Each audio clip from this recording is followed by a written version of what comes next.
Hey everyone, welcome to Making Sense of Social Media for Your Business. My name is Richard, and I'm the Education and Training Manager here at Vertical Response. And here actually doing the presentation, we have Alf, who's our Director of Marketing Communications, and Jenna from our marketing team. Morning, everyone. Morning. Happy Friday. Yes, happy Friday. Well, I'm excited. So, before I give the presentation over to them, I want to make a few just general announcements, as you do with the webinar. One, there will be a Q&A session at the end of the presentation. So if you do think of questions while we're presenting, please send those questions over using the question option in GoToWebinar, and we will answer them, as many of them as we can, during the Q&A portion. Also know that this webinar will be recorded, so if you do want to watch it again, and I'm sure you will, then you'll have access to that on the archived webinar page of our How to Do Everything site. We'll also email a link to that next week. And then also, we will make the slides available for download, and we'll also link to that in the follow-up email that we will send again next week. But with that said, I'm going to hand things over to Jenna and Alf, and they'll take it away. All right. Thanks, Richard. All right, everybody, let's get right into it. A lot to talk about today. So on our agenda is what is social media? I'm sure some of you have heard the buzz, but we're going to get into it. We're going to cover blogging, social search, social networking, some tips for getting started, and of course we'll have a Q&A session. We'll also be taking, since this is a social media webinar, Q&A answers and questions, and we'll try to answer them live over Twitter. If you have a Twitter account, you can @reply us at VR4SmallBiz. If you don't have a Twitter account, get out and get one right now. All right, so I think before we get started, let's take a poll. We would just wanted to ask you guys, do you currently use a form of social media? On your screen is the question. Just click yes or no, and we'll share those answers with you in a couple minutes. Again, that question is, do you currently use a form of social media? Answers are coming in very quickly here. As I man the polling station, I'm going to give everyone about, we'll say 10 more seconds to get your vote in, and then we'll close this poll out and look at the results. We need some Jeopardy music. Music while we're running these. All right, I'm going to close the poll here. And we'll share the results. Looks like we have 72% yes and 28% no. Great, great. So some of you will be Twittering us during today's presentation. We look forward to it. Yeah.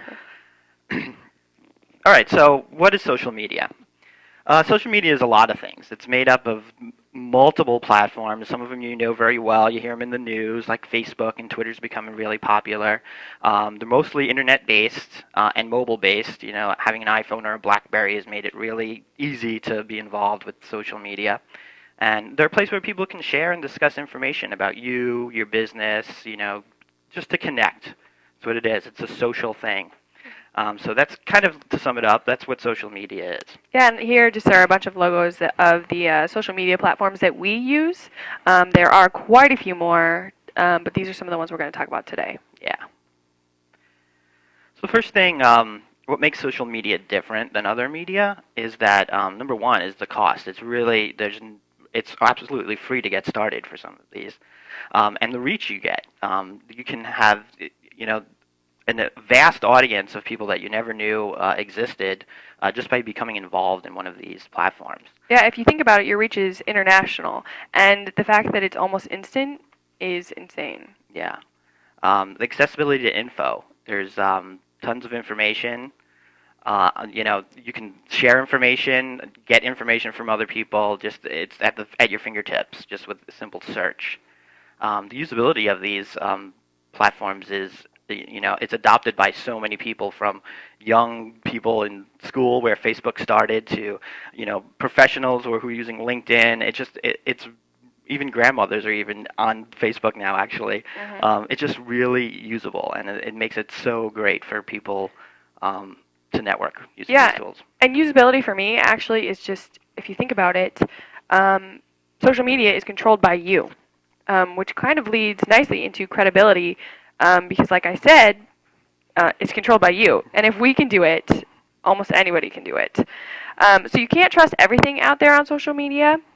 But that doesn't mean that social media isn't credible.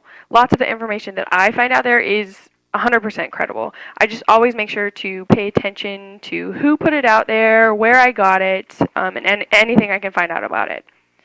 But also with credibility, it's a great place for you to build your credibility.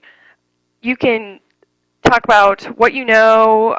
It gives you a real voice, so you can show people, show off, and show everybody that writes about you, everybody else that thinks you're credible, and really build a base behind you. Yeah, and it's because it's such a social place. You can actually follow up on any bad reviews, or if someone's not talking negatively about you, you have the opportunity to make that right of that wrong To right. reach out to them. So, I think the first segment of this is a blog. I think it's the one that people know the most. It's become a household word. Everybody's doing it, and if you're not, you should be. And we'll give you some pointers here. Um, it's an application that anybody can use.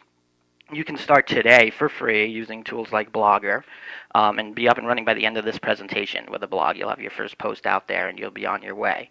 It's just super easy to update. It automatically categorizes itself. It archives itself. It optimizes itself for search engine optimization. It's a beautiful tool. It's also the best way to tell your story. It's just like an online journal. You have an idea, you write it down, you publish it, it's out there, and you could follow up tomorrow with part B. It's just super simple. Enables your audience to comment directly. So this is really the social part. It gets your audience involved. It's not just a marketing website where you come to your website and you learn about your products, and they go away and they have to, that's it. If they have a question, they can pose it right there, and you can follow up, and now you've got them engaged, and it's just a much better experience for your customers and the like. It also is very with RSS feeds and email subscriptions. It's very viral. So you're able to take this content, repurpose it, repackage it in different ways, and get it out there to more people. Grow your list, grow your audience, and the like. It's also excuse me, a vehicle to connect and share with your audience that you care about. So whether you have an audience of 50 people that grows to 50,000 people, it's that versatile. No matter what size your audience is, it's the right form of communication for them. So it could be your customers, your prospects, partners, whoever is looking for your content or whatever you're trying to sell or whatever. They'll find it. And the best part about that is that the information is controlled by you. So you're giving your customers, your prospects, and your partners your message. There's nobody that's going to get in the way of that. That's right. So our last point here is it's for today's audience and tomorrow's. And what we mean by that is because it archives itself and categorizes itself, whether someone's reading it today or they come and visit you next year, that content is still there and it's still easy to find, and it's just as relevant to them when they find it. And if you're somebody out there that's not using a blog currently, we recommend you start today, if anything. But if you don't happen to believe us, we were reading actually the other day a 2008 study by the University of Massachusetts Dartmouth Center found that 39% of small businesses in the Inc. 500 are blogging. So to me, that says something. The people that are being successful today are doing this, using this technology. That's very true. So we're going to walk you through a little bit about blogs and how they're put together and what makes a blog a good blog. So we used ourselves as an example. No shame there.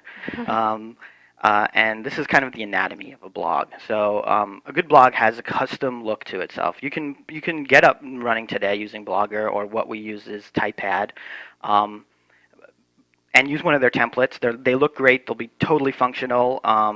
The content is king, so it's definitely relevant. But if you want to give it that extra flair, have it look like your brand. Pull it all together. Make your visitor recognize you when they come to your blog. Write short and to the point posts. You want your reader to be engaged, get the information they need, and act on it. So have links in there, contain images that are relevant. and again, categorize. So if you have categories of different types of whether it's products or services that you offer or just advice that you're offering, it just makes it easier for the reader to find that content and learn from it. Link to other relevant sites. This is really good practice where if you look at the sidebar of our blog, we have a blogs we read section, and we read this stuff, we learn from it, and our readers, we feel they'll benefit from these sites as well, which gives us a little bit more clout to the people who are visiting us. They'll say, oh, they really know what they're talking about. So, be involved with the community and what your business is about. You obviously wouldn't want to link to your competitors, but to any supporting blogs, that's a great place to be linking to. And you'll be surprised. They'll probably link back to you, send you some traffic, and who knows, you might be growing your business without even thinking about it. Yeah, and if you don't have a blog, actually go out there and find a blog that you like. You can even use our recommendations if you like. It's a great place to find and just note some of the variety in all different blogs, between industries, between topics. Just do as much research as you can. Comments. So it's very important that you have your comments turned on in your blog. This is actually the social part of the blog. It enables your visitors to interact with you. They can post questions, post comments, and really, you get to respond to them, and it's just, this is where the social media part comes into the blog. So I can't stress it enough. Comments are king. I love it. Definitely, and I also would encourage you to make it as easy as possible for people who visit your blog to comment, because if anything, you don't want to detract them from doing it. I would also encourage comments within your posts. Some of the ways we recommend to do that are just for asking for comments or asking questions, comment on comments, maybe play a game, or add a little controversy every once in a while. Always gets us comments, I can guarantee it. But also, if you haven't started a blog again, commenting on other people's blogs is a great way to practice, kind of get your tone down and figure out the community. It's also a very, very important way for online networking. By commenting and continuing to comment on other people's blogs might get you noticed, or even your blog down the road noticed. It's very true, very true. So we'll talk about RSS feeds. One of the great things about blogs is that they publish an RSS feed out the gate. There's no blogging platform out there that doesn't do this, and this allows you to repurpose your content in many ways.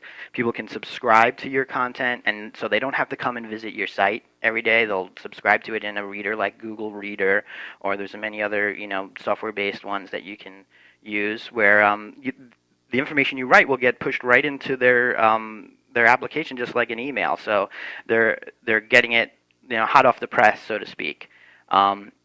Also, it gets picked up by Google and blog search engines, and they're all reading these RSS feeds, and allows other people to repurpose your content. So your content might show up on not on another site that is pushing traffic back to your blog, and they're just totally versatile and beautiful things, RSS feeds.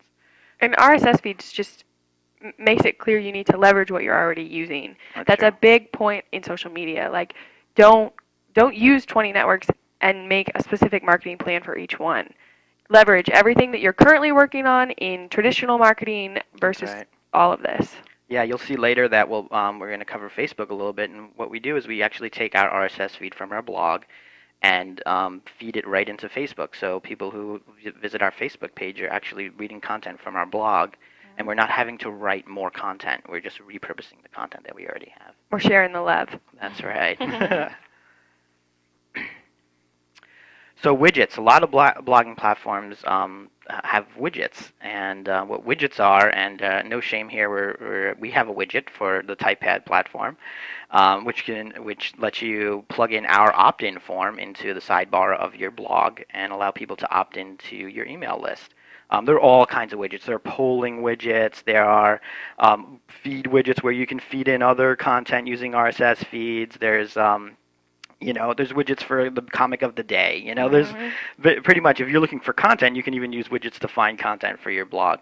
There's lots of them out there, and I encourage you to use them because it just makes your blog a little bit more sticky. People come back and, for the cool stuff that you got going on. Completely. And I would recommend any kind of widget that works for you. That's true.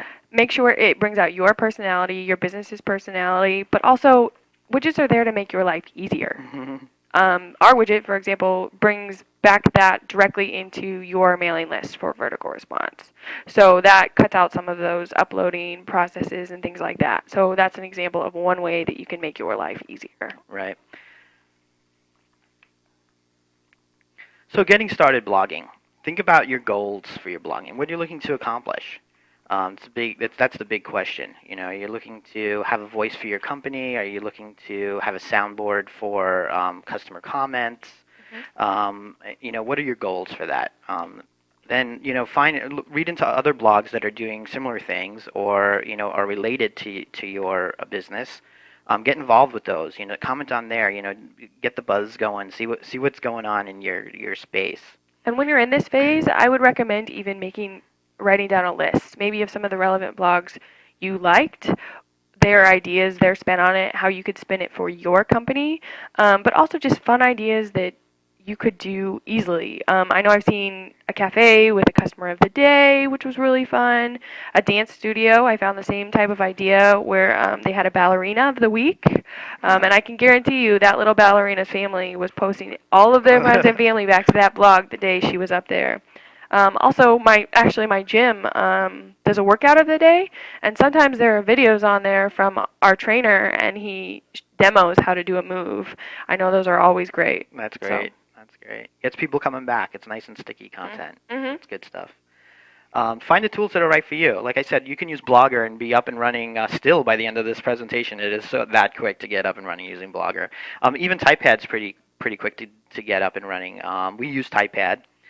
There are many other solutions out there. Some good ones are WordPress. You hear a lot about them. They have a hosted solution and software solution that if you have the bandwidth and the technical expertise, you can install and run. And then there's bigger systems that there's all kinds. Just Google blogging software, and you'll come up with a laundry list. Practice writing your blog. Get your voice, your blogging voice down before you actually go out there and release your posts to the wild. If you password protect your blog, it's kept out of the search engine, so it's just a private thing. You can let your friends or your colleagues in and see if it's the right voice for your business before you let it go. A great way to do that too is to encourage maybe your colleagues to invite their friends and family to check it out. Sure. Get feedback back from them so you can have this intimate group that kind of helped you. And I guarantee some of those people will enjoy helping you and enjoy giving you feedback. That's very true. And to Jenna's point before, comment on other blogs. Comment on blogs in your space or just things that interest you, just to get your voice down. Definitely, you can read some of the comments, and some people, in my opinion, don't have their voice down. And if you're doing this professionally for your business, you really want to, approach it that way. Draft yourself a blogging policy. Who's going to write the blog? How often? When? Is it going to be a weekly post? Is it going to be, only from the CEO? Is it going to be, what is it going to be about? Is it going to be about, your products? Is it going to be about your business as a whole, your staff? There's all kinds of blogs out there, and there's all, you can have more than one blog. I know Vertical Response has the marketing blog that our CEO Janine writes, but we also have a product blog that, when we release new products, we talk about them there in depth. We have a technology blog where our engineers, when they're talking about their, the code that they write and the solutions that they come up with, and they write about it. So, there's definitely not, you don't have to have just one blog. You can definitely segment them out. Yeah, and actually, while we're thinking about blog policy, I heard the greatest idea from one of our partners the other day. They got together a plumber, an electrician, lawn service, and a heating and air conditioning company, and created a blog that they all contributed to that aimed towards providing tips for local homeowners talk about a strategic referral Wow. program. Yeah. It was awesome. I was so impressed. And the endless amount of content that they had. If they each took one a week, or if they only posted it once a Once a week, week, yeah, they would sure. have enough content for a month by each of them writing Writing once. one post. Yeah, that's great. Yeah, so think about it. What's your policy? So once you're ready, the next step would be to promote it. Turn it on, make it live to the world. Connect it to the blog search engines. There's, Google has a blog search engine. I think it's Blog Search, and there's Technorati and some other ones. Do you have any more off the top of my head? They're a bunch. They're blogs by nature are search engine friendly in anyway, but promote it, get out there, stick it on your Facebook page, go put it anywhere you can stick an RSS feed, get your feed in there. It's the way to get seen. When you say search engine friendly, I think what if we were to talk about it a little bit more in depth too, it's good to note that blog software updates the search engines every time you update your blog. Post, yeah. And since typically your blog would be updated more than your website or anything like that, if it's connected to your website, it kind of looks like it's coming from you. So that makes search engines like you better in a way. You can move you up in a list. Yeah, they find your content more fresh, more relevant. So blogging definitely helps your overall SEO efforts. Then track your success. You can use Google Analytics. We use Google Analytics, a free software on our blog. You should also use services like FeedBurner, which is now owned by Google. I don't know if they're called FeedBurner anymore, but they actually they track your blog subscribers, the people who are subscribing to your RSS feed. So I don't know if your metric is how many subscribers you have, or you're ranking in the search engines, or the actual traffic to your website. But you don't have to obsess over this stuff, but you want to have some goals as far as what you're trying to accomplish with those kinds of numbers. And I'd love to point out the last point that we had on that. After you track your success, don't obsess. Yeah. Yes, it's very important. It's so easy to do with social media. Yeah. I guarantee it. I've done it. But just relax and have fun with it. It'll grow. Yeah, definitely. So I think that's it about blogging. Are we going to have another poll? Yeah, let's do another poll. Awesome. If you do currently use a form of social media, which we already noted that I think it was up in the 70% of you do, what do you use it for? Is it for personal use or business use? Just go ahead and touch one of those answers on your screen, and we'll do the same and share the results with you very shortly. Again, that's if you currently use a form of social media, how do you use it? For personal, business, or both?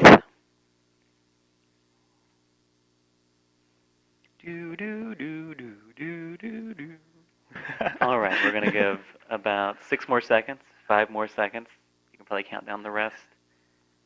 Looks like just about everyone has voted now, so I'm going to close this poll. And let's look at the results. Wow. Sweet. Got a very good mix. Very That's healthy what we like mix. to see. That's great. Great. So now we're on to social search, and I think Jenna's going to take this one over. I think so. A basic definition, a social search engine, is one that lists small businesses and allows people to rate and review them. Some of the most popular ones that we know of are Yelp, Judy's Book, Craigslist. We have them listed here, Inside Pages, and Small Town. Yelp is one that we use. As you can see, here is our Yelp page where some of our customers have reviewed us, and you can go check it out anytime, even add your own comments. But Yelp is basically a review site where one of your customers reviews you, and then you're on Yelp. These quotes from Yelp are expressing on here on the slides are expressing the benefits as a user of using Yelp. They're talking about one of the best ways to find restaurants, dentists, hairstyles, and anything are to find out from your friends. So if you flip this and put it in business terms, which we already know, friend referral is one of the best ways to get business and one of the most successful ways. Why would you ever shy away from Yelp? That's very true. If you put a little time into encouraging some of your happy customers to go out there and review you, I bet the return would outweigh the work that it took to put into this. And I don't know if you can even especially if you're in a larger city, Yelp is way more popular in places like San Francisco, Chicago, New York. Yeah. But even if you're in a small town, why not? There's 13 million users a month on Yelp.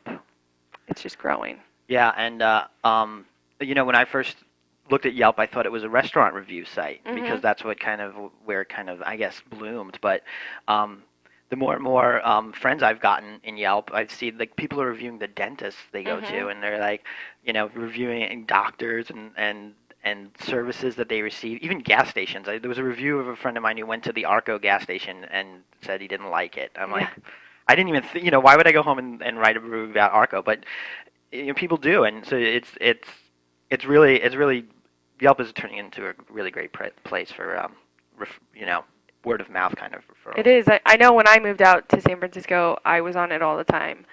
Just being a newbie to the area, I needed other reviews to guide me in the way. And most of the reviews I looked at weren't even my friends. Right. I just needed to see that somebody What liked it, somebody got a good experience there, and I could trust this. So get on Yelp if you're not already there. Next, we also use Craigslist, which Craigslist is a little different than Yelp in the fact that you can do a couple more things.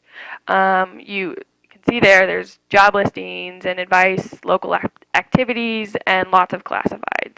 But also Craigslist is a little different because there's kind of a time element. They're ranked by the day they were posted. So if you post something, you can't just expect it to be there forever. It'll go down the list. It will be there forever, but mostly people won't see it because it won't be one of the top ones. For a job listing, obviously you'll repost it until you found the right person. But also for like local activities, I would say, if you're in the 2-week period, post it every other day. So everybody that comes to Yelp or to Craigslist, excuse me, can see it. But something also very important, this is actually a job listing. We use Craigslist to post some of our jobs. Make sure that you put a description in there about who your company is. Really define it like you do on your blogs. This is your chance to talk to people, talk to prospects, customers, or partners with your message. So make sure it looks professional and has your company's feel to it. This is the one where you can post it yourself too. So yeah, you have complete control. And example of that we posted here is a job posting, but if you're selling a good or service, definitely you can post that stuff up. If you're a hairstylist, post that you have a special this week. Come down to my shop. And it's you'd be surprised at what people are searching for on Craigslist. They're searching for crazy. And you can even scan through what people are looking for too, because at the other end of it is people can say, hey, I'm looking for a hairstylist. Right. I need this. I need it in this price range. So it's also great industry research too. Exactly. So going to get started with a social search, don't be scared of a bad review. That's why a lot of people don't encourage their customers to go to places like Yelp, because they think that the negative reviews will hurt their business. And yes, negative reviews do hurt your business, but like it says here, you can't make every customer happy, right? And actually, if you see a negative review on Yelp, you can reach out to that person. I've had a couple companies actually reach out to me and say, I'm sorry that your experience wasn't that. Is there anything I can do to help you? And if they had a bad night or something like that, they try to explain as well. Right. Try to keep the dialogue going. Encourage your customers to write. You could send an email to all your loyal customers saying, hey, we're on Yelp, check us out.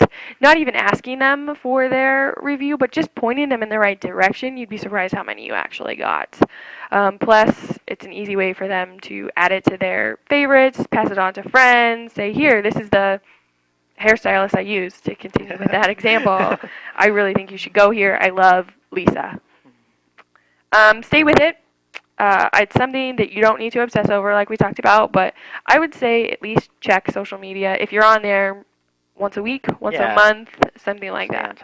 It's also great to highlight great reviews. Yeah, I see a lot of, actually just last night, we were looking at a restaurant in my neighborhood, and they have posted on their website some great reviews from Yelp. And it was actually funny because my wife and I were laughing. They weren't all that great, but they posted them anyway, and it's just another source for those types of testimonials. Mhm. Good And stuff. even if you have a newsletter, I've also seen people take like one review a month in their monthly newsletter and have their Yelp corner. Hey, here's a great customer. Thank Oh, you that's for cool. reviewing us on Yelp, and really showing appreciation back to them. And I know that business and that customer really enjoyed Yeah, that communication. and it gets people going to Yelp, and they might write a review for you as well. Yep, That newsletter list is big. completely.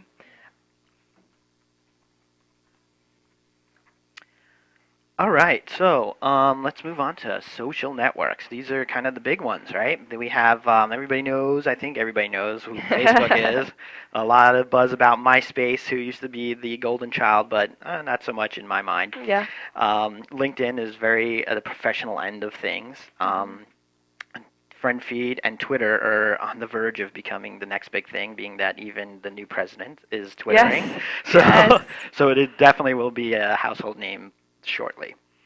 Networking online gives you basically instant brand management. It allows you to, portray exactly who it is that you are, your company, as a brand. So as be it on Facebook and Twitter, you get your word out, you get the feel of your company, you get it. It just the whole package is portrayed using these networks. Um, it gives you an official networking event every day. These things are constantly running. So people are becoming your friend, joining a fan of your pages.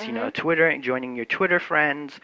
So you're networking with people every day, and you don't have to go to with a batch of business cards down to the small business event every at the end of the month.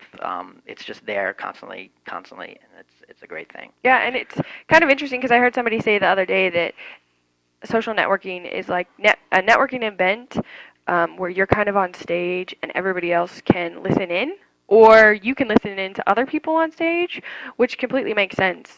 They also say it's not aggressive Right. because people are reaching out to you, so they give you permission to talk back and all that kind of stuff. Right. And you have control on who it is. When you get down to like the friending part of Facebook, you have control really on who it is that you're going to be networking with by they request to be your friend or not. You have the control on whether or not to let them in. So there's tons of one we're going to really delve into here is Facebook. It's kind of the king right now, and there are four main parts that we kind of look at when we're thinking about Facebook, and that's your profiles, number one, and that's personal info or info about your company and the like. Groups. Here you can create a group around specific topics, so you can bring people with similar interests together. Be it in any case of people who like your products or people like your services or different. You can have a group for each one of your products or like that. Fan pages, which is sort of like a group in Facebook, but it's more like a profile for your products. If you think about your profiles are for you, they're for people. Fan pages are profiles for companies, for products, for services, and people can become a fan of your service. So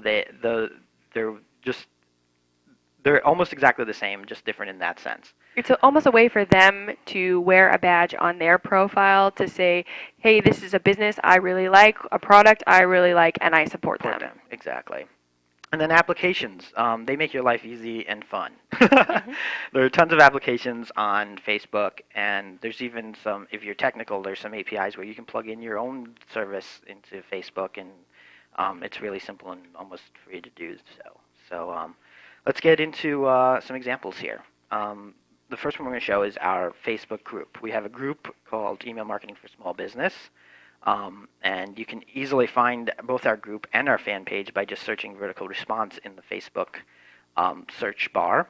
And here you can join the group, have access to 625 members as the screenshot shows. It's probably maybe more now. It is growing every day. Right. And you can see right at the top of the group, we explain what this group's about. We categorize it in a type, so if you were to go search for groups in Facebook, you'd see the business groups in the marketing and advertising section and the like, and we're categorized nice in there. We fit. And So relevant. why we fit too is because we use some of the keywords in our profile here that made it very easy for people to search.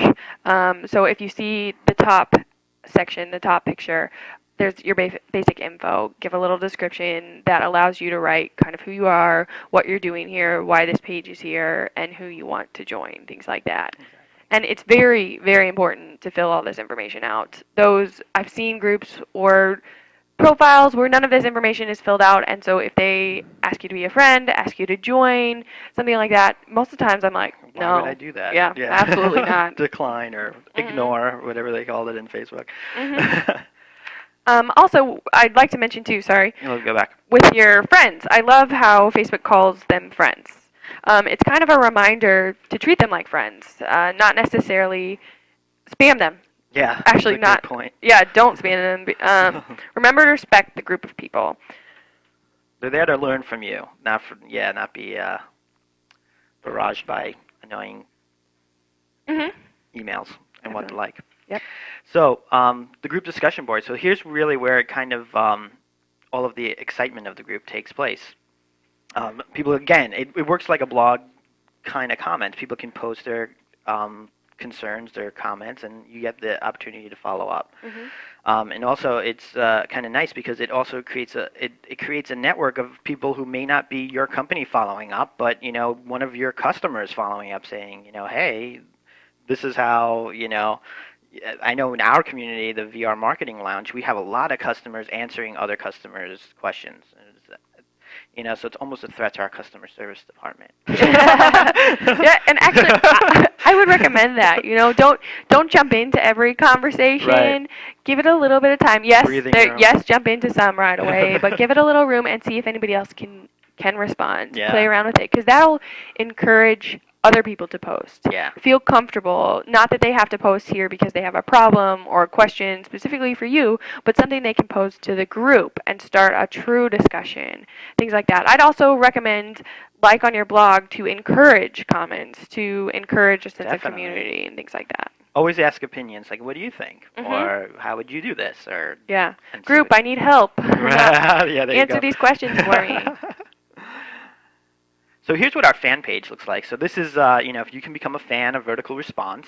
And here, like I mentioned earlier, we are pumping in our RSS feed from our blog right into our mini feed here. So you can see, if you're on Facebook, you can see exactly what's being published on our blog. And also, we have 112 fans here. Mhm. That's And awesome. growing every day. Growing. We also, these pages allow you to post things like events, have photo albums, so it's sort of like a profile, like just as your profile would be, but for your company or your product. So again, fill out that information. Why would I become a fan of a company that has no information in their profile? And also, our fan page, we make it very easy for you to see who it actually is. Yeah. Our image is our logo. Our logo is where we put everywhere, just so everybody knows who this is coming from, who you're looking at, things like that. But also, like you said, we have our events there. We have our fans. We even, down here at the bottom, there's management bios, and actually our page goes on. We just took a little snapshot of it. But we include everything that we can. All of this stuff actually you can get from our website as well. So we kind of leverage stuff that we're already doing and just include it in a different place. Because your customers like to get information in different ways. So some Yeah. people would rather get it from Facebook, some people would rather get it from our website. Yeah. So another interesting thing about having a fan page is you can message all of these fans really easily right through Facebook, and we do that for things like this webinar and events that we're holding. So that makes it really simple to do that if you have a fan page, a place to group all these people who are interested in your company or product.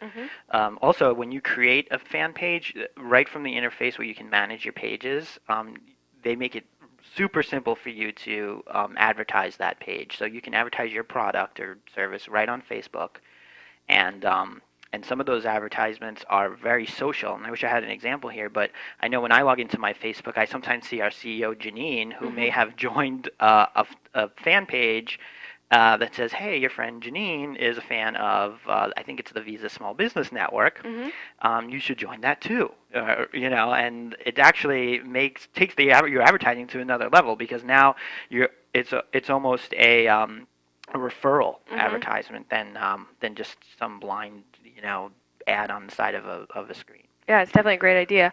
Also, I thought to note it was good to know that people, even who are not members of Facebook, can view your fan pages. Right. So they can see all this information. They don't need to log in. Yeah. Right. Yeah.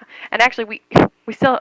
Sorry, I love stats, but there's 150 million members of Facebook, and they're projecting by this time next year it's going to be 300 million. Wow. So I definitely would encourage you to get out there and join Facebook and be a part of this growing network.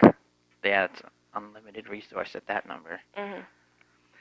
So last week on our marketing lounge, I had an interesting question come in about how to integrate your email list, how's the vertical response, as the find friends list in Facebook. So I did a little research, and it's actually really simple. So if you have a vertical response account, you can download your list as a CSV file, and then go to the Find People You Know page on Facebook and click Upload Contact File, and upload that list. And what it'll do is it'll sift through that your email list and look for people who may have Facebook accounts and allow you to send them an invitation to become your friend. So it's just a real simple way to maybe jumpstart that Facebook friends kind of network going. And two, I would look at that list, not necessarily send out a request to every single person right away. Definitely sort through it and people that you can actually make connections with, exactly. And things like that. Because that could be considered another way. Well, yeah, I know. I thought about that myself. I thought it might be considered a little spammy, but when I really thought about it, it doesn't actually automatically make them your friends. Right. It sends a request through Facebook to saying, hey, I know you. Do you want to be my friend? And I get friend requests all the time. I don't accept everybody because my network is I really want to keep it to people I know. Yeah, and at first, I was saying yes to everyone. Yeah. Just because I didn't know, and now I really do go look at everybody. Yeah. It is okay to say no to people because these connections that you're going to make, everybody else can see that.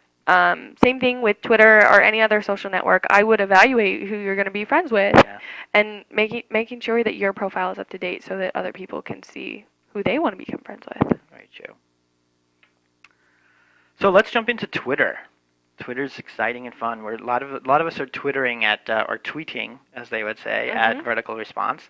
And basically, Twitter is a micro-blogging platform. So what micro-blogging is basically you can say whatever you want in 140 characters or less. No pictures, none of that. I mean, there's ways to plug in that kind of stuff, but you have 140 characters to say what you need to say right at this moment. So some of the vernacular you might hear when it comes to Twitter are tweets. Basically, individual posts are called tweets. There are retweets. So if you have people who you want to repeat what people have tweeted, you get to retweet them, and this is very cool. We do a lot of retweeting. Direct messages, where you want to send someone a message directly and nobody else can see it. It doesn't show up on their timeline or anything like that. And then, of course, @replies. And there are a bunch of people @replying us right now. Yes, we've had some great comments. Even somebody saying that they wanted to join our team, maybe. Yeah, so that basically you do @ and the username, and then that replies to the person that you want to reach.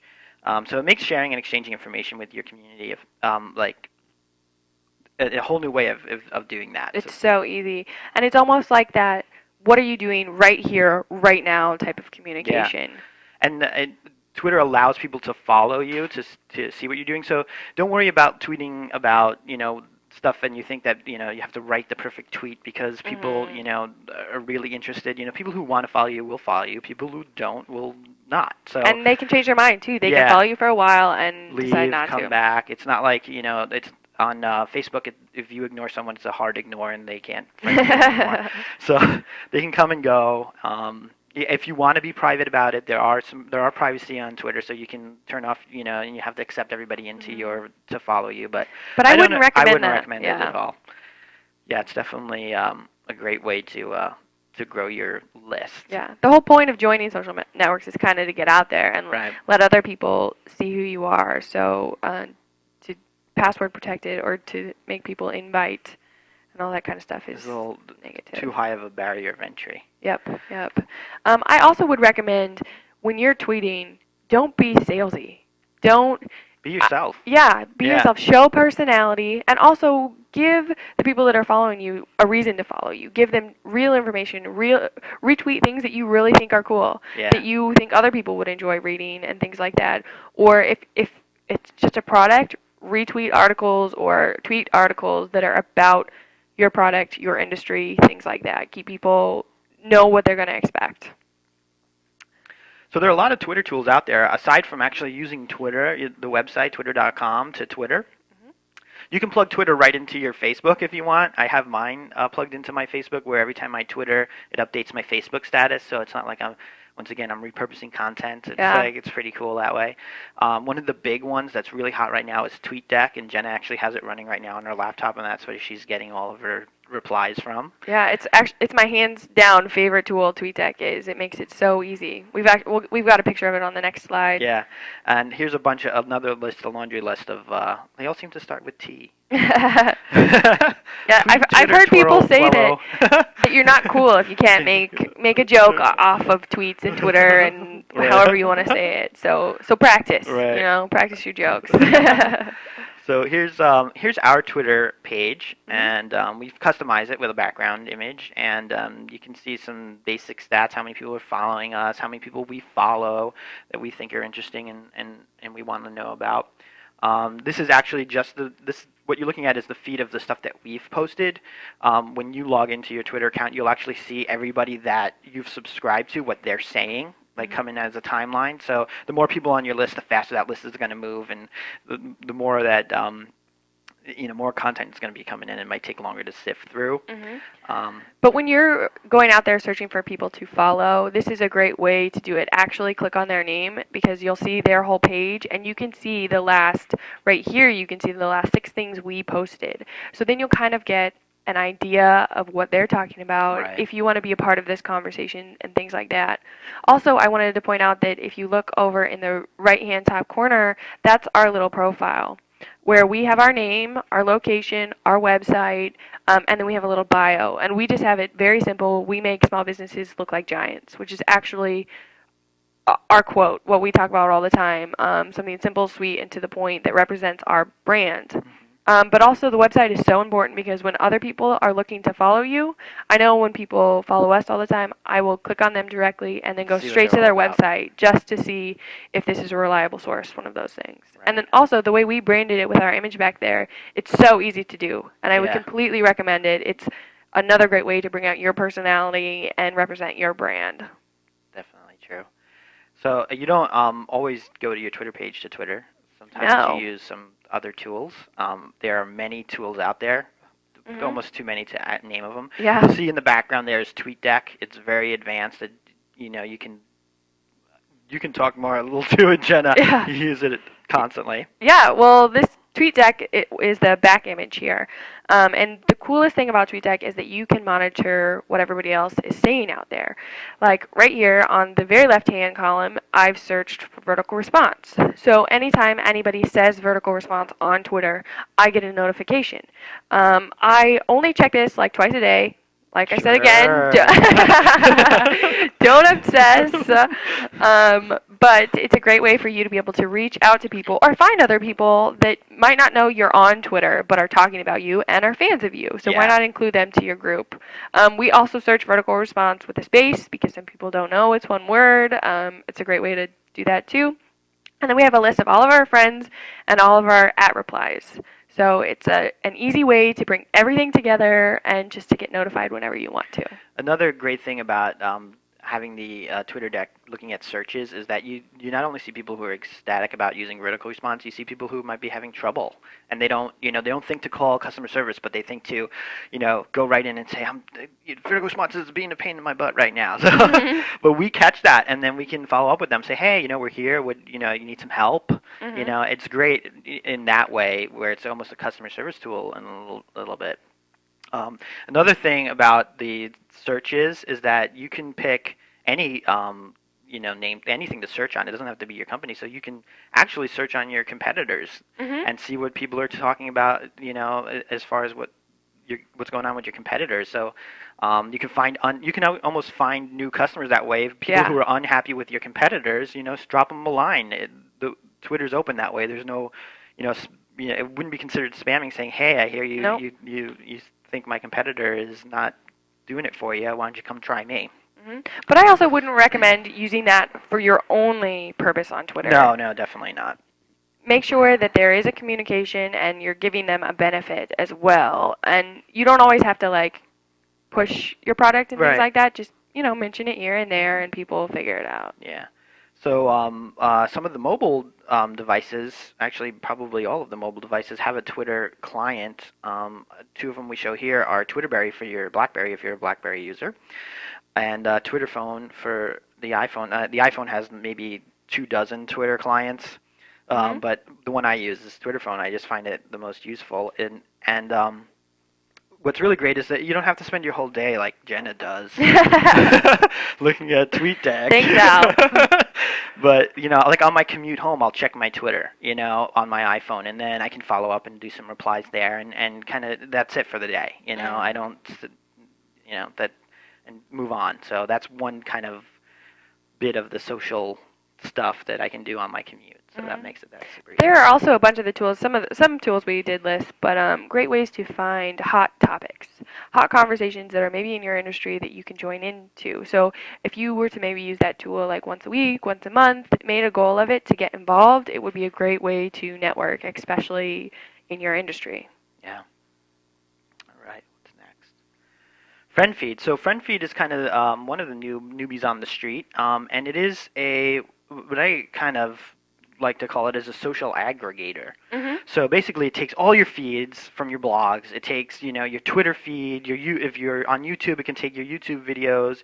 If you're on Facebook, I think it even takes your Facebook status updates, any pictures. If you're on Picasa or Flickr, whatever, anything that has a feed, it plugs into friend feed and gives you a running record. So then someone can come and subscribe to your friend feed and see everything about your company. Mm-hmm. So, we have a friend feed here, and we do mostly blog updates and Twitter updates, but every once in a while we'll publish a video, or we'll have some pictures posted to Picasa from an event that we did. So that'll show up right in our feed. So if you're interested in our company, you will get that into your friend feed. And the great thing about friend feed is you can then take the friend feed Mm-hmm. and feed that into your Google Reader, and then every day when you check your blogs, and you'll get everything you ever wanted to know about vertical response or your company, friend feed right into the Google Reader. So friend feed is a really cool tool for just mashing all that stuff together. Mm-hmm.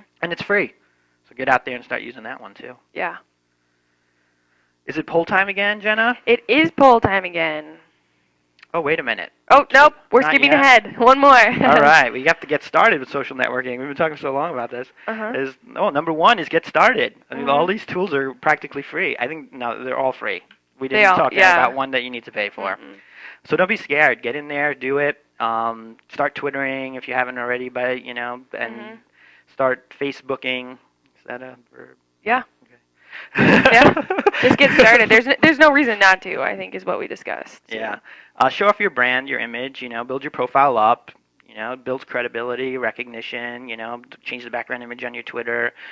Get the feel of your brand wrapped around all these things, because as people bounce from one to the other, you want to have that, recognition. Unified look, yeah. You want people to recognize it to you. And really, that is probably the most important thing for me. Yeah. To push, just to do that. I can't believe it when people follow us on Twitter and don't have a picture, don't have a description, and you're just like, and sometimes so don't easy even to have do. tweets, and Yeah. so I'm like, I don't know who you are. Right, Why can't would I follow follow you you back? Yeah. So make some connections, find people who you're interested in and reach out to them, ask them to be their friend, follow them on Twitter, whatever social network that you think is, even log into the Vertical Response Marketing Lounge. You'll probably find some people there that can help you with whatever and become their friend. That lounge works very similar to Facebook, but it's, Mhm. just for marketers. And think about it too, you're building relationships with people. It's really hard not to forget this. Or it's got my words mixed up, sorry. But don't forget this. Just that you're building relationships. Keep it in the back of your mind that these are business relationships. Yeah. And do it that way. Yeah, you can definitely keep your business and personal separate. I do it on all Yeah. these networks. Invite others to join. You like I said, use that the list that you've already built for your newsletter, if you're using vertical response to find people to join your network. Go out and search for people who you think might benefit in some of these social networks. They're there for a reason. They're there to be social. Don't be afraid to ask them to be social. The rules, of double opt-in don't really apply, and when you're asking someone to be your friend, they can always say no. Exchange information, share ideas, comment. Find blogs you love, comment on your own blog, just get out there and share. And last, but create ongoing communication. So that leads back to comment. Yeah. 5 and 6 are comment. So bring your business personality to everything you do. And just again with creating an ongoing communication, leverage what you already have. You're building all of these things for your business, and you're advertising, you're marketing it on a separate level. But if you bring most of that and even retweak it and put it into social media, it can be the world and save you massive amounts of time. Yeah. All right, now it's poll time. So this question is, what form of social media do you consider the most influential? And there are more forms of social media, but we listed some of the ones that we talked about today. So you can choose blogging, social search, social networks, microblogging, or other. What form of social media do you consider most influential?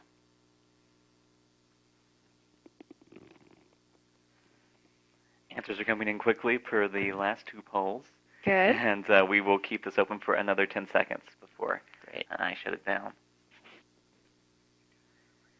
Looks like so far the answers are very heavily placed in two spots, which we'll see all of us together in just a second.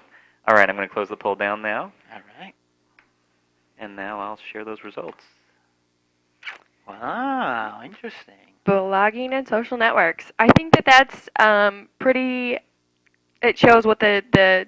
Well, you know what? In my opinion, those are kind of the household ones right now. There we go. That's what I'm trying to say. That's who's leading the market. Yeah. I also too would make sure you pay attention to microblogging. I think that is definitely it's growing big. And then I don't see a reason for you not to do social search just because it can help your business. It's the word of mouth aspect, I think, with that, especially on the Yelp side of things. It's giving a star rating to a service or a product or a company is very powerful. If you got a 1 star in that and there's only 1 review on that page, you know what? Yep. I'm not going to use you. Yeah, I need more people talking about you. Right. Yep. Well, good. All right. Well, then I think we're going to our last slide here, which we're just kind of going to sum some things up. Social media, an inexpensive and easy to use resource for your small business. Also, don't overthink social media. We talked about that several times today. Don't be scared. Just dive in and get your feet wet. Blogging is a direct way to connect with your audience. It's also a way to connect to other people's audiences. We talked about that with comments. Social search are places to send your raving reviewers. Why wouldn't you? Social networks are communities that allow you to build your brand, credibility, and your list. That's a great summary. Yeah.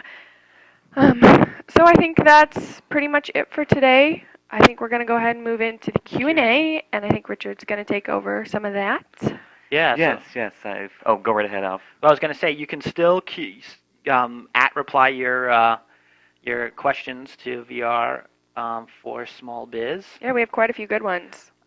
Or type them right into your GoToWebinar chat window. And we've gotten so many questions today that actually we might not be able to reach every single one of them. So we did list some of the other places where we want to continue the discussion. The lounge, after this webinar, we're going to set up a social media group that Alf and I will both be in so that we can help encourage some of the discussion. Yeah. Great. Yes, certainly. There's been more than 200 questions so far that I've been keeping up with, and I've tried to answer some of them that I knew we wouldn't answer. And sorry if you don't get an answer while we're talking here. If you go to one of the places like the lounge, we'll have a group there, and if you ask your question there, then one of the 3 of us will certainly answer it.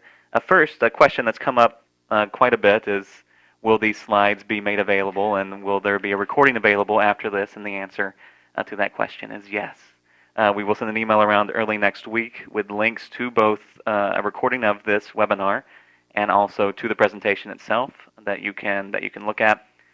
Also, if you want to try to find it before we send the email around, I'm the person actually posting this up to our How to Do Everything site, so I feel fairly confident in saying I can have it up by Monday. And so if you were to go in your Vertical Response account to help, or to verticalresponse.com/tutorials, and then go to the webinars tab, you will find the webinar there where you can watch it whenever you want. I'll also try and post it on the new group that we create in our marketing lounge. So as soon as that group is up and Richard has this thing posted on our website, we will also post it to the lounge. Great. All right, so let's get some questions going here. So first question to ask, and this has come up quite a bit actually. The question was, there's so much going on here. There's so many different things you can do. How can you keep up with this without spending all your time just doing social networking? I think that we kind of try to address that with telling you to leverage some of the other materials. By connecting your Facebook and Twitter accounts, it is a great way to cut some of the time out. But also, I would what's helped me is to kind of make a plan. Like I say, I try to only check TweetDeck twice a day. Really check it. So. But that's a lot. I mean. Yeah, that's a lot. That is a lot. So if you did it maybe once a day, maybe every other day. Yeah. Definitely isn't a full-time job. Yeah. So my plan of action would be, number one, start blogging. That's where you're going to get the most bang for your buck. And it'll get easier as you get into it. Then after that, I would definitely have a Facebook and a Twitter account. Maybe you don't update that often. Twitter is very easy to update only because you have the limit of 140 characters. You can do it from a mobile device if you have a mobile device, and you can actually have Twitter send you reminders if you haven't updated your status in over 24 hours or 48 hours. I forget what the it'll say, hey, update. Yeah, and with 140 characters, that's if you have 2 seconds to breathe, which I know some small businesses don't, but 2 seconds to type this into your phone and you've got it. Just on your commute to work, something like that. Great. So another question here: what's a good platform to help you start your blog? And I'll name a few right now. That would be really good. TypePad is one. Of course, there's also WordPress, Blogger. If you're a hipster who lives in Brooklyn or the Mission District in San Francisco, you might want to use Tumblr because it looks really pretty. But I'd like to mention about Tumblr that they don't allow for comments. So Tumblr blogs are similar to microblogging, but in a little bit longer format. So I wouldn't recommend Tumblr. I think the big three are definitely Blogger, TypePad, and WordPress. Get on one of those platforms, and you'll be good to go. Definitely. I mentioned Tumblr kind of as a joke, though I like Tumblr. I have a Tumblr blog, but that's one of its shortcomings. It doesn't allow comments. And you can add comments to it if you add a third-party program, but let's not get into a debate of whether you can have comments on a Tumblr blog or not. So another question here. With all the information available on the web, and there's obviously more and more every day, what will incentivize anyone to read my blog, yet another blog for them to read? What are your thoughts on that? It all comes down to content. Don't be salesy. Be relevant to your industry. And this is kind of self-learned here at Vertical Response. We used to have, hey, use Vertical Response or check out our new great product on our blog, but we stopped doing that. What we started talking about is how our readers can market themselves better. Our marketing blog is all about how small businesses can market themselves better. It's become an educational outlet. And I think that's really where you really need to figure it out. It's like you can mention like, hey, a great way to market is A, B, C, and D. Oh, and you can use Vertical Response to do that. Or, that's a good way to go about it because you gave them great information and then just a suggestion to use your product. Yeah, I think too, if you're going to really start a blog, trying to stay fresh and interesting is always a good idea.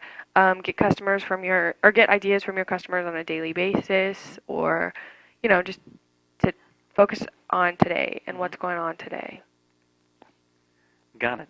So, and something else I would say just about that, getting people to read with all this information, as more and more people use RSS and feed readers on their own to read blogs. I know I'm probably subscribed to more than 100 blogs that I read on my iPhone, on the bus, and on the train, and everywhere else. And I don't necessarily read all of them all the time, but when I see something that interests me, I add it in and I read it. So as more and more people are doing that, I think a lot of people will want that information and want more and more, just that so they can gather it for themselves. I mean, I don't know if everyone's like me. No, I'm the same way where I have subscribed to too many, way too many, but I can't say no. If I find something that I like, then I'm going to subscribe. And then what I'll kind of do too is scan, and look for those titles that really catch me. Resonate. Yeah, Sure. so subject lines and titles are very similar in that way. Your readers aren't going to love everything you publish, but Yeah. there'll be a few articles in there that are gems to them. Mm-hmm. So along that same topic, talking about RSS and feed readers, what is an RSS feed? This question came up several times. So RSS stands for... I've never even heard it. RSS is just RSS, I think. I think it's for me. really simple syndication, maybe? I don't know. I forget exactly what it stands for, but that sounds good. Yeah. So RSS feed is basically it's your content stripped down and tagged. And if you look behind at the code, it says this is the title, this is the description, this is the date it was published, this is the body of the content. So then other applications can take that, and it's in a standard format, and they can repurpose it in different ways. So your feed reader knows where to put the header and the title and all that in its reader. Facebook knows where to take the header and the title and stick it into its format. So it's just a standard format for syndicating content. And if you're talking about it RSS from a blog point of view, it's not like you have to go and build something. No. It comes on all these blog programs that we mentioned, TypePad, WordPress, all of those already have RSS built in, so really you don't have to do anything. Yeah. It's just a way that you can. And you'll see most, actually all browsers, if you're using IE or Firefox or Safari, if you click on one of those little orange RSS icons or subscribe to this feed link, it'll automatically know what to do with that. It'll say, it'll grab it and say, "Whoa, do you want to use your feed reader, or do you want to use Google Reader, or do you want to use this browser to subscribe to this feed?" So there's really nothing for you to learn. It's one of those technical terms that kind of got mashed into mainstream. Yeah. So it should be just like feed subscription or something like that. But we should prove that by the fact that we couldn't even come up with with this. Yeah. But actually, you mentioned Google Reader. Yeah. And for people that have never heard of RSS or don't really know what it is and want to see what another user would see if you subscribe to your blog that way, go play with Google Reader. There are RSS feeds. It just makes a lot of sense to me. Like, you can pick which blogs you want to subscribe to that way, but you can also, using RSS, search for other types of topics. Like, you can even search for your business and see what other type of blogs have mentioned you. It's a great way to do that too. All right, another question. We'll take about 5 minutes more questions here since the presentation itself went on so long. Is it best practice for a small business to have a company blog where pretty much all their news and ideas get posted, or do you think it's best for individuals within that company to be given their own different blogs and then try to have people to follow those individual blogs based on their interest? It really depends on the way you run your business, I would say. Some companies encourage each employee to have their own blog.